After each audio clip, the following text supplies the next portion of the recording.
आज मैं आपको मेरे चैनल दीपिका ग्रामर क्लासेस में पढ़ाने जा रही हूँ। आज का टॉपिक है सर्वनाम। सर्वनाम को जानने के लिए पहले उसकी हम परिभाषा जानेंगे। जो शब्द संख्या शब्दों के स्थान पर प्रयोग किए जाते हैं उन्हें सर्वनाम कहते हैं। जैसे एग्जाम्पल, मैं, हम, उन्होंने, तुम, यह, वह, वे, कौन, किसका, उनका, तू आदि।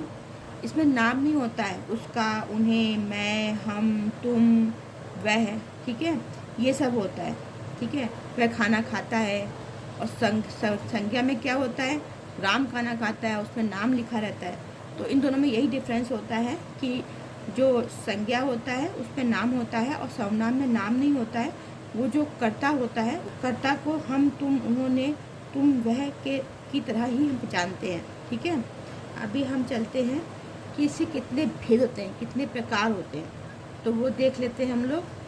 सर्वनाम के 6 भेद होते हैं: पुरुषवाचक सर्वनाम, निश्चयवाचक सर्वनाम, अनिश्चयवाचक सर्वनाम, संबंधवाचक सर्वनाम, प्रश्नवाचक सर्वनाम और निजवाचक सर्वनाम। तो पहले हम लोग पढ़ेंगे पुरुषवाचक सर्वनाम क्या होते हैं। पुरुषवाचक सर्वनाम को जानने के लिए पहले उसकी हम परिभाषा देखेंगे। जो शब्द बोलने वाले, सुनने वाले तथा किसी अन्य व्यक्ति का ज्ञान देते हों उन्हें पुरुषवाचक सर्वनाम कहते हैं। जैसे मैं, हम, तुम, आप, वह, यह, ये सब आते हैं इसके अंदर। लेकिन अभी क्या है, पुरुषवाचक तो हमने जान लिया कि क्या होता है, लेकिन पुरुषवाचक के अंदर ही भेद होते हैं, जैसे कि उत्तम पुरुष, मध्यम पुरुष और अन्य पुरुष। पहले हम उत्तम पुरुष सर्वनाम की परिभाषा देख लेंगे। बोलने वाला या लिखने वाला व्यक्ति जिन सर्वनामों का प्रयोग स्वयं के लिए करे, ठीक है, जिन सर्वनामों का प्रयोग स्वयं के लिए करे उसे उत्तम पुरुष सर्वनाम कहते हैं। जैसे मैं, मैंने, मुझे, मुझसे, मेरा, हमने, हमसे, हमारा आदि। तो ये होते हैं उत्तम पुरुष। अब हम जान लेते हैं मध्यम पुरुष के बारे में क्या होता है। सुनने वाले के लिए सर्वनामों का जो प्रयोग किया जाए, ठीक है, उसे मध्यम पुरुष सर्वनाम कहते हैं। तुम, तुमने, तुझे, तेरा, तुम्हें, हम, तुम्हारा, तुम में, आप, आपका, आपसे, ठीक है। आपको बात समझ में आ गया होगा। अभी हम लोग चलते हैं, जान लेते हैं अन्य पुरुष। अन्य पुरुष में क्या होता है, जो सर्वनाम किसी अन्य व्यक्ति के बारे में प्रयोग किए जाएं अन्य पुरुषवाचक सर्वनाम कहते हैं। जैसे वह, वे, उन्हें, उसे, उनके, उनके लिए, उनका, उन्होंने, उनके लिए आदि। ये आता है हमारा अन्य पुरुष में। अभी आपको मैं एक वाक्य बोलेंगे, उसमें मैं आपको 3 चीज़ बताऊंगी। मैं उसके साथ तुमको नहीं लेकर जाऊंगी, तो मैं क्या हो गया, उत्तम पुरुष। उसके किस क्या हो गया, अन्य पुरुष।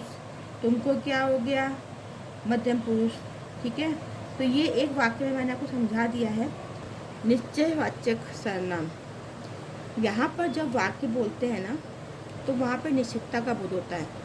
जैसे कि अभी हम देख लेते हैं कि परिभाषा, जो सर्वनाम शब्द निश्चय पूर्वक किसी निकट या दूर की वस्तु या व्यक्ति के लिए प्रयोग किया जाता है उसे निश्चयवाचक सर्वनाम कहते हैं। जैसे यह, वह, इसी, ये, वे, उसका आदि। तो अभी हम लोग इसका एग्जाम्पल देख चुके हैं। अभी इसका हम वाक्य में प्रयोग देखेंगे। वाक्य में आपको समझा देते हैं, ये है मेरा विद्यालय। ये निश्चित है कि ये इसी का विद्यालय है। ये किसका सामान है, मतलब इसका तो नहीं है, तो किसी और का होगा। वह बाहर खड़ा है, ये भी निश्चित है क्योंकि वो बाहर खड़ा हुआ है। आपको बात समझ में आ गई होगी। अब हम चलते हैं अनिश्चयवाचक सर्वनाम के ऊपर। जो सर्वनाम किसी निश्चित व्यक्ति, वस्तु एवं स्थान का बोध न कराते हों उन्हें अनिश्चयवाचक सर्वनाम कहते हैं। जैसे कि कोई, किसी, कुछ, किन्हीं, कहीं, मतलब यहाँ पे अनिश्चितता का बोध होता है, ठीक है। अभी हम लोग देख लेते हैं कि कैसे। आपसे कोई मिलने आया है, अब वो जानती नहीं कि कौन है, तो यहाँ पे अनिश्चितता है। वो अंकल भी हो सकते हैं, आंटी भी हो सकते हैं। बात समझ में आई होगी आपको। अरे बिस्तर पर कुछ गिरा है, मतलब दूध भी गिरा सकता है, चाय भी गिरा हो सकता है, तो कुछ गिरा है, यहाँ पे अनिश्चितता है। आज हम कहीं जाएंगे, कहीं मतलब मंदिर जा सकते हैं, स्कूल भी जा सकते हैं, तो ये अनिश्चितता है, ठीक है।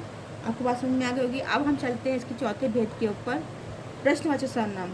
अब इसमें क्या प्रश्नवाचक समझ में आ रहा होगा कि इसमें प्रश्नवाचक शब्द होंगे, जैसे कि अभी हम पहले की परिभाषा देख लेते हैं। जिस व्यक्ति शब्दों का प्रयोग प्रश्न पूछने के लिए किया जाए उन्हें प्रश्नवाचक सर्वनाम कहते हैं। एग्जाम्पल जैसे कौन, कैसे, किसका, किसी, क्या आदि। तो अभी हम लोग पहले इसका प्रयोग देख लेते हैं। मित्र, बांसुरी कौन बजा रहा है? तो आपको बात समझ में आ गई होगी, कौन। रिया तुम क्या खाओगी? रिया तुम क्या खाओगी? ठीक है, तो ये भी प्रश्नवाचक हो गया। यह किताब किसकी है? तो ये भी प्रश्नवाचक सर्वनाम हो गया। तो इस तरह से इसको करते हैं। अभी इसके हम पांचवें पे आते हैं, संबंधवाचक सर्वनाम के ऊपर। पहले इसकी हम परिभाषा देखेंगे। जिन सर्वनाम शब्दों से दो वाक्यों को जोड़ा जाए अथवा उनका आपसी संबंध जुड़ जाए उन्हें संबंधवाचक सर्वनाम कहते हैं। उदाहरण जो सो, जिसने उसने, जिसे उसे, जिसका उसका। तो इसका हम अभी प्रयोग देखेंगे। जो परिश्रम करता है वह सफल होता है, ठीक है। तो जो और वह। बच्चों याद रखो, जैसी करनी वैसी बनी। तो जैसी और वैसी। उतना खाओ जितना पचा सको, तो उतना और जितना। आपको बात समझ में आएगा, मतलब इन दो वाक्यों को जोड़ता है, साथ में ये एक उन वाक्यों में संबंध भी स्थापित करता है। इसे संबंधवाचक सर्वनाम कहते हैं। निजवाचक सर्वनाम। निजवाचक सर्वनाम क्या होते हैं वो देख लेते हैं हम लोग पहले। जिन सर्वनाम शब्दों का प्रयोग कर्ता के लिए या अपने लिए करता है उन्हें निजवाचक सर्वनाम कहते हैं। जैसे अपने आप, खुद, स्वयं। मतलब यहाँ पर जो होता है वो जो कर्ता होता है वो खुद के लिए कोई चीज़ प्रयोग करता है, तो उसे निजवाचक सर्वनाम कहते हैं। जैसे कि उसका प्रयोग देख लेते हैं। तुम अपने आप गृह कार्य करो। अपना हर कार्य स्वयं करना चाहिए। बेटा तुम्हें यह प्रश्न हल खुद करना चाहिए। तो ये निजवाचक सर्वनाम हो गया। ये थोड़ा सा मैं आपको एक शॉर्ट नोट बता रही हूँ। संज्ञा के स्थान पर प्रयुक्त होने वाले शब्द को सर्वनाम कहते हैं, ठीक है। सर्वनाम किसे कहते हैं? सर्वनाम के 6 भेद होते हैं, ठीक है। पुरुषवाचक सर्वनाम के 3 भेद होते हैं, उत्तम पुरुष, मध्यम पुरुष और अन्य पुरुष। बोलने वाला उत्तम पुरुष होता है, सुनने वाला मध्यम पुरुष होता है, जिसके विषय में बात हो रही है वह अन्य पुरुष होता है, ठीक है। यह, वह, ये, वे, ये निश्चयवाचक सर्वनाम है। कोई, कुछ, कोई ना कोई, कुछ ना कुछ, ये अनिश्चयवाचक सर्वनाम है। जो सो, जो वो, जिसने, उसने, जैसा वैसा, ये संबंधवाचक सर्वनाम है। स्वयं, आप, खुद, अपने, आप, खुद ही, स्वयं ही, आप ही, यह निजवाचक सर्वनाम है। तो ये पूरा मैंने टॉपिक आज कवर किए हैं। अगर आपको सर्वनाम में कोई भी डाउट होता है, कोई भी आपको समस्या आती है, तो आप कमेंट करके पूछिएगा, मैं आपकी हेल्प करूँगी। Thank you. आपको मेरी पढ़ाई करने के पसंद आया तो आप मेरे चैनल जीविका ग्रामर क्लासेस को लाइक, शेयर, सब्सक्राइब और बेल आइकन को क्लिक करें। इससे क्या होगा कि आपको मेरे जो भी वीडियो हैं फटाफट मिलेंगे और आपके सारे डाउट्स क्लियर होंगे। अगर शेयर करेंगे तो आपको जो भी आपके दोस्त हैं उनको भी अच्छी हेल्प मिलेगी। Thank you.